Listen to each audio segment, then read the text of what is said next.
Salut à tous! J'étais en train de tourner la vidéo sur la différence entre entrepreneuriat et salariat. Et là, devinez sur qui je tombe?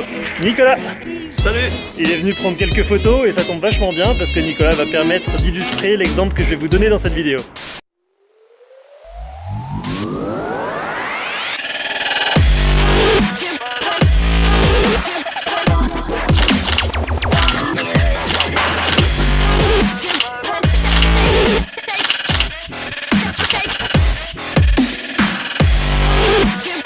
À part faire du skate, aujourd'hui je voulais vous parler de quelles sont les différences entre l'entrepreneuriat et le salariat et pourquoi est-ce que moi, à titre personnel, j'ai choisi de créer mon entreprise à la sortie de mes études. Parlons tout de suite de ce qui va intéresser la plupart des gens. Moi, c'est pas ça qui m'a motivé en premier lieu, mais comment est-ce que ça se passe pour l'argent? Comment est-ce que ça se passe pour les revenus quand on est entrepreneur? Déjà, vous le savez tous, mais on va rappeler les bases. Lorsqu'on est salarié, ce qu'on échange, c'est du temps contre de l'argent. Et c'est complètement différent lorsqu'on monte sa propre boîte parce qu'on va échanger de la valeur contre l'argent.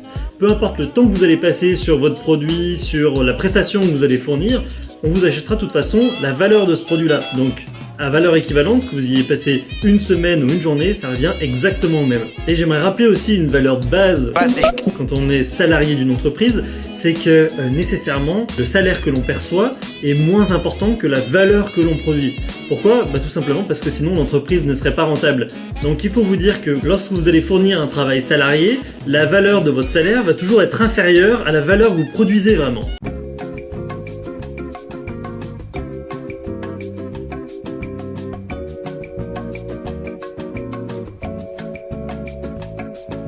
Donc voilà, au niveau des revenus, c'est vraiment de la création de valeur et on va plus penser à cette notion d'échange de temps contre l'argent. Alors certes, lorsqu'on est employé, forcément c'est plus rassurant parce qu'on a un revenu qui tombe régulièrement tous les mois, qui est un peu plus important au départ que lorsqu'on peut créer sa boîte. Mais je pense qu'à long terme, l'entrepreneuriat permet d'assurer un revenu plus important que dans le salariat. Je dis ça avec beaucoup de modestie parce que moi ça fait que 2 ans que j'ai créé mon entreprise et si vous voulez on fera une vidéo bilan dans 10 ans pour voir où ça en est. En fait c'est ça, les revenus dans une entreprise c'est beaucoup plus d'inertie, c'est-à-dire qu'on va mettre beaucoup plus d'énergie au départ pour créer un produit, un service, mais au fur et à mesure où la machine se lance, on va acquérir cette inertie qui permet de faire décoller les revenus ensuite. Tandis que l'inertie d'un salaire, elle est quasiment nulle. Certes, on va acquérir de l'expérience qui va faire que notre valeur sur le marché va être un peu plus importante, mais ce qu'on appelle l'effet de levier va être beaucoup moins important que dans l'entrepreneuriat. Une fois qu'on a bien défini un process sur notre produit, notre service, on va pouvoir employer à notre tour quelqu'un. Et étant donné que lorsqu'on emploie, on va toujours faire une marge sur la valeur que dégage une personne, ça va permettre de développer le revenu global de l'entreprise. Le deuxième point qui m'a fait créer mon activité et qui est pour moi le plus important, c'est avant tout de créer une activité épanouissante.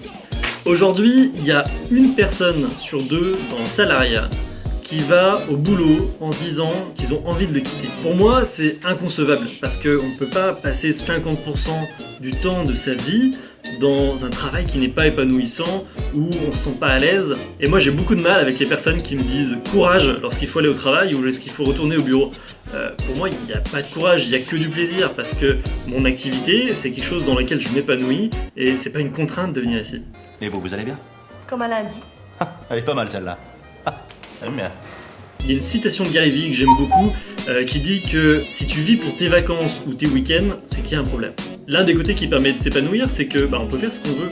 On n'a pas de processus hiérarchique qui fait qu'on doit demander l'autorisation pour faire quelque chose.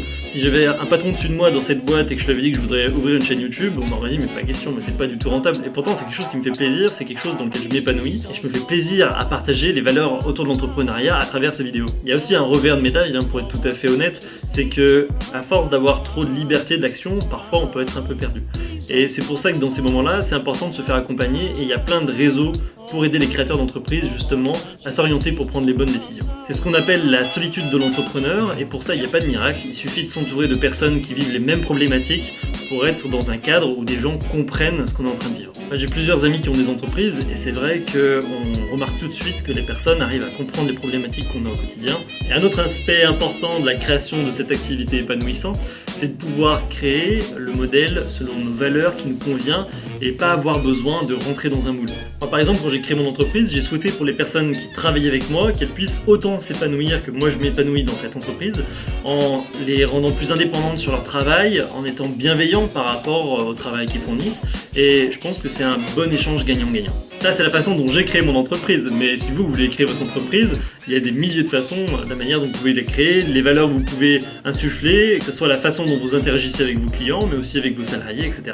Alors attention, on peut très bien s'épanouir dans le salariat également, et moi je me retrouve mieux dans cet équilibre en créant ma propre société. Le point numéro 3 que je voulais aborder avec vous, c'était au niveau de l'expérience. Je trouve que la création d'entreprise, ça apporte une richesse au niveau de l'expérience personnelle et professionnelle que m'aurait pas forcément apporté le salariat. Lorsqu'on est chef d'entreprise, on doit acquérir des compétences, au moins à minima, dans plein de domaines différents, comme par exemple la comptabilité, le commercial, le juridique, les ressources humaines, la gestion de projet. Et donc ce sont ces expériences multiples qui permettent d'avoir un regard d'ensemble beaucoup plus complet, je pense, que uniquement si on est dédié à une tâche.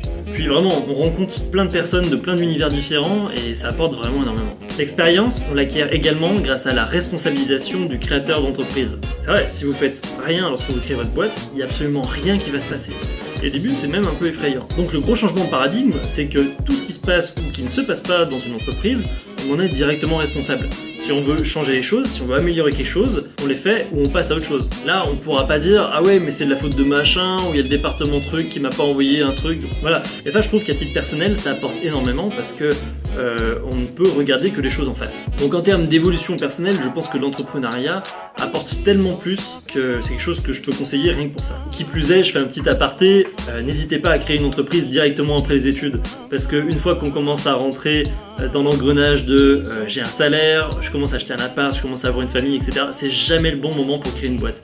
Autant se mettre directement dans le bain, comme ça une fois qu'on est dedans, on est obligé de progresser, d'y arriver. Finalement c'est peut-être un peu plus confortable. Et la dernière grosse différence entre l'entrepreneuriat et le salariat, c'est la gestion du temps.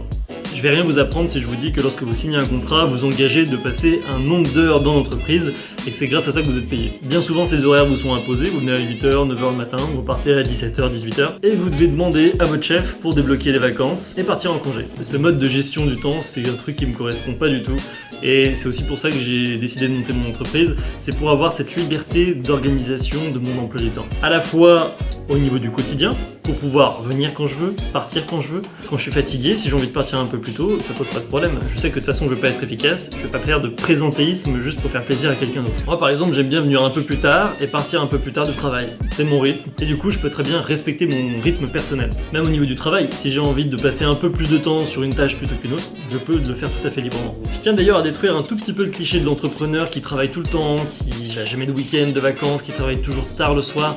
Si certains entrepreneurs font ça, c'est que dans leur mode de fonctionnement, ils ont décidé que c'est comme ça. Encore une fois, on parle de responsabilisation, mais si on crée son entreprise pour que justement ça nous laisse suffisamment de temps libre quand on le souhaite, c'est tout à fait possible. Moi j'ai décidé d'avoir beaucoup de liberté par rapport à mes plages de temps libre et j'ai quand même une entreprise qui tourne et ça me permet de prendre du temps quand j'en ai envie. Et le petit bonus que j'aime bien dans mon activité, et encore une fois il y a plein d'activités entrepreneuriales différentes donc c'est peut-être possible dans mon cas, ça va pas forcément l'être dans l'autre en fonction de la façon dont vous avez construit votre entreprise, c'est de pouvoir me décider à la dernière minute pour prendre des vacances quand je veux, quand j'en ai envie, quand j'en ressens le besoin. Imaginons que là maintenant j'ai envie de me prendre une semaine de vacances comme ça. Si j'ai pas trop de rendez-vous à décaler, c'est tout à fait possible. Nico, ça te dit de te faire une semaine de plongée la semaine prochaine ? C'est parti, on y va. C'est simple, non? Allez, pour terminer cette vidéo, je vous propose de venir avec moi sur cette super semaine de vacances improvisées au bord de la mer. Voici les images.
dalla Waterboard.